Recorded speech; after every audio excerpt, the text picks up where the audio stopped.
C'est la deuxième partie de l'histoire du village d'Amézée.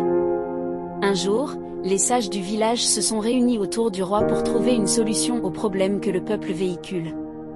Le plus sage et puissant leur disait qu'il a tout fait mais, les dieux ne lui ont pas encore donné une réponse. Ils étaient tous désespérés.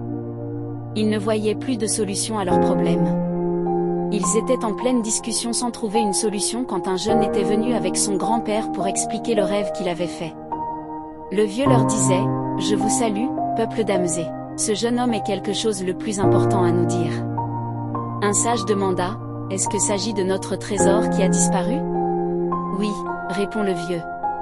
Il ordonne aux jeunes de leur expliquer le rêve. Après l'explication, le vieux ajoute « Le rêve de ce jeune homme n'est pas à prendre à la légère. Ses rêves se réalisent toujours. Ne soyons pas arrogants pour apprendre de la sagesse que les dieux ont donnée à ce jeune homme. Il a été conclu qu'il doit préparer des guerriers pour aller récupérer ce trésor.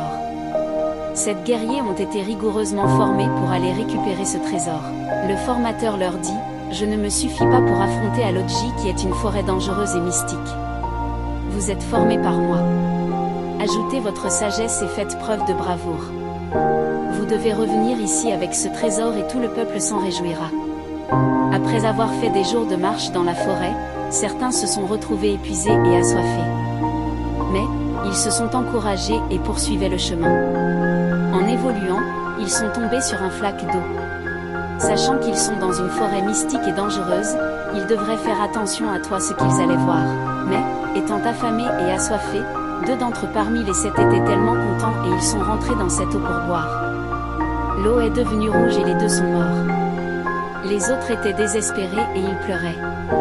Il reste désormais 5 guerriers pour la dangerosité de la forêt et la jeune fille mystique qui est allée déjà prendre le trésor. C'est deuxième partie de l'histoire.